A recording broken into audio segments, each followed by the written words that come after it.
la société de développement Web3 Orbit Lab fait un bond en avant historique dans l'amélioration de l'infrastructure de Terra Luna Classic, Link. Il y a quelques jours, la communauté de la chaîne d'origine a approuvé la proposition, baptisée DIES 12143, Reverse Charge, autorisant l'équipe de développement à prendre les rênes et à s'atteler à la tâche. Le nouveau système de taxation sur la chaîne L1 de Terra Classic remplacera le consensus précédent, taxe de gas, éliminant l'obligation précédente pour l'expéditeur du paiement de payer la taxe de transfert en tant que frais supplémentaires.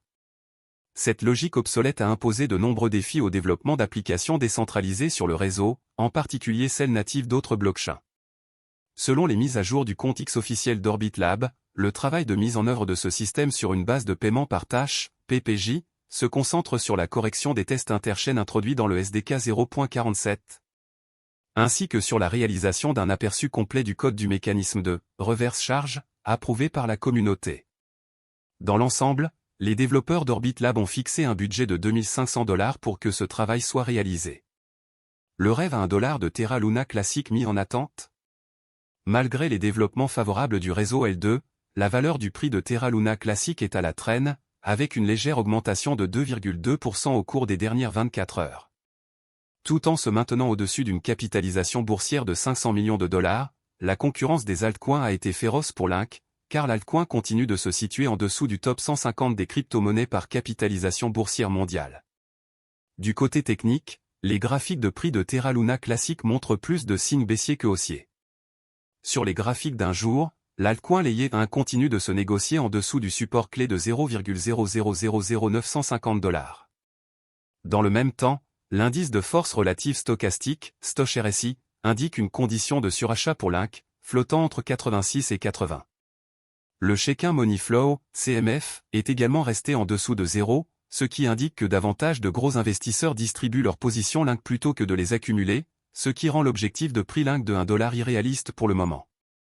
Néanmoins, la trajectoire de prix à venir pour Terra Luna Classic dépend fortement de l'utilisation, car les traders du côté récepteur de la chaîne Terra Classic ne seront pas taxés sur les transferts entrants lorsque la mise à niveau entrera en vigueur. Terra est une crypto-monnaie qui suit automatiquement le prix d'autres actifs ou devises. Il s'agit d'une plateforme de paiement blockchain open source. Les utilisateurs peuvent instantanément dépenser, épargner, échanger ou échanger des pièces stables Terra grâce à la blockchain Terra. Les pièces stables, ou monnaies numériques soutenues par les gouvernements comme le dollar américain ou l'euro, sont produites via le protocole Terra et sont destinées à suivre en permanence la valeur d'une monnaie fiduciaire. Il est composé des crypto-monnaies Terra et Luna. Les stablecoins Terra portent le nom des monnaies fiduciaires et suivent leur valeur. Par exemple, le stablecoin de base de Terra, Terra SDR ou SDT, reflète le prix des droits de tirage spéciaux, SDR, émis par le Fonds monétaire international. Le won sud-coréen est suivi par Terra KRW, KRT, et le dollar américain est suivi par Terra USD, UST, deux autres dénominations de stablecoins. Burning Luna permet aux utilisateurs de créer de nouveaux Terra. D'autre part, l'exploitation minière et le gouvernement se font sur Luna. Le jeton de jalonnement du système Terra, Luna, est conçu pour atténuer la volatilité des prix des stablecoins Terra. Les mineurs de blockchain, parfois appelés validateurs, sur Terra sont récompensés par des frais de transaction pour l'enregistrement et la validation des transactions sur la blockchain, pour lesquels les utilisateurs jalonnent Luna. La valeur de Luna augmente parallèlement à l'utilisation accrue de Terra. Principale caractéristique de Terra. Sur le marché asiatique du commerce électronique en pleine expansion, Terra cherche à accroître la valeur pour les consommateurs et l'efficacité des fournisseurs de services de paiement. Terra s'attaque aux applications de paiement de détail établies grâce à l'utilisation de la technologie blockchain Cosmos. Terra contourne l'infrastructure de paiement actuelle disjointe car il s'agit d'une solution de paiement complète de bout en bout. Les sociétés de services de paiement pourraient économiser des centaines de millions de dollars par an en utilisant la technologie de Terra. Afin de superviser les procédures de garantie qui soutiennent et préservent la stabilité des prix des pièces stables de Terra, le réseau crypto utilise sa propre monnaie, la Luna, comme jeton d'utilité et de gouvernance. Inconvénients et avantages de Terra. Avantages. Les développeurs de logiciels peuvent créer leurs propres protocoles et applications décentralisées, DApps, sur Terra en utilisant la plateforme de développement neutre en blockchain qui fait partie de l'écosystème Terra. De nombreux stablecoins connectés à des devises sont pris en charge par le protocole Terra. Les jetons Terra Luna aident à stabiliser son stablecoin. Il facilite l'échange entre Luna et les stablecoins pour augmenter ou diminuer l'offre. Terra a dévoilé encore un mécanisme de prêt et d'épargne. Les utilisateurs peuvent déposer de l'argent et percevoir des intérêts sur les stablecoins grâce à ce protocole. Inconvénient. Ethereum et d'autres projets de crypto-monnaie importants sont toujours en avance sur Terra. Étant donné que ces développeurs sont coréens, la plupart des transactions en Bitcoin concernant Terra commencent là-bas. Il est trop tôt pour savoir si d'autres marchés adopteront les devises liées à Terra. Par rapport à Ethereum, Terra est moins décentralisé. Certains puristes de la blockchain pourraient être rebutés par cela. Pour être plus précis, Terra est un système de paiement qui fonctionne sur une blockchain. Il a été créé par Terraform Lab, une société sud-coréenne que Daniel Shine et Do Kwon ont fondée en 2018. L'ancien employé d'Apple et de Microsoft Do Kwon a créé une société appelée Anifi qui fournissait des technologies de réseau maillé sans fil décentralisé. En plus d'être cofondateur de la société coréenne de commerce électronique Tmon, plus connue sous le nom de Ticket Monster, Shine est le fondateur et PDG de la société asiatique de technologie de paiement Shay, partenaire de Terra.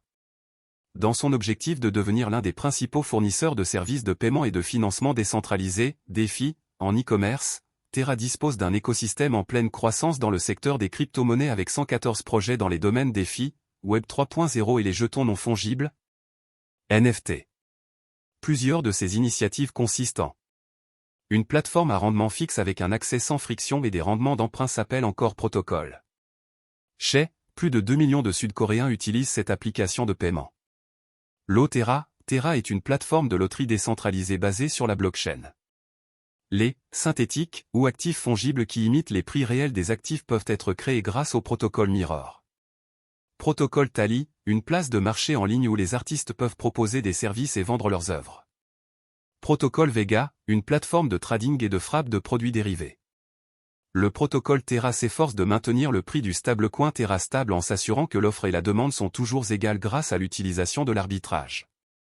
En effet, le principal avantage des stablecoins provient de la stabilité du prix, évitant théoriquement la volatilité typique des crypto-monnaies.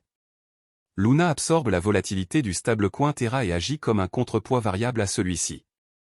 Imaginez que l'ensemble de L, économie, Terra soit constitué de deux pools, un pool Terra et un pool Luna qui sont utilisés pour modifier les prix en offrant des incitations aux utilisateurs du réseau afin de comprendre le fonctionnement de Terra. Les développeurs travaillent encore beaucoup derrière le projet pour s'assurer que tout reste stable malgré le crash survenu il y a un an. Il y a quelques semaines, un article est apparu sur CoinGap indiquant que les créateurs de Terra Luna Classic ont déposé une proposition importante pour améliorer et introduire des produits dérivés pour le stacking liquide. Les développeurs veulent ajouter la prise en charge de Quicksilver, un protocole de stacking liquide interchain pour l'écosystème Cosmos, en modifiant les messages d'hôtes de compte interchains autorisés, selon la proposition. En conséquence, la chaîne Quicksilver peut envoyer des messages autorisés et créer, gérer et supprimer des comptes sur la chaîne Terra Luna Classic de manière transparente. Elle permettra également le jalonnement interchain sur tous les validateurs, ainsi que d'améliorer la liquidité et l'efficacité du capital en renforçant la sécurité et la décentralisation du réseau. De plus, elle supprime la nécessité pour un détenteur de position d'attendre une période de déblocage avant de vendre ses actifs mis en jeu. Compte tenu de cela, vous devez savoir que les créateurs de Terra Luna s'efforcent continuellement d'améliorer le projet. Ceci pour vous faire savoir qu'il y a encore de l'espoir pour Terra Luna, je pense que tout s'arrangera en temps voulu. De plus, je pense que l'investissement de Terra Luna peut vous rendre riche. Cependant, tout dépend du montant de votre investissement dans Terra Luna Classic, de vos attentes pour le marché et de la durée pendant laquelle vous êtes prêt à le conserver. Le jeton natif de Terra Luna s'appelle Link. La vidéo va maintenant prendre fin. N'oubliez pas de vous abonner, d'aimer, de partager et d'investir judicieusement. Cordialement.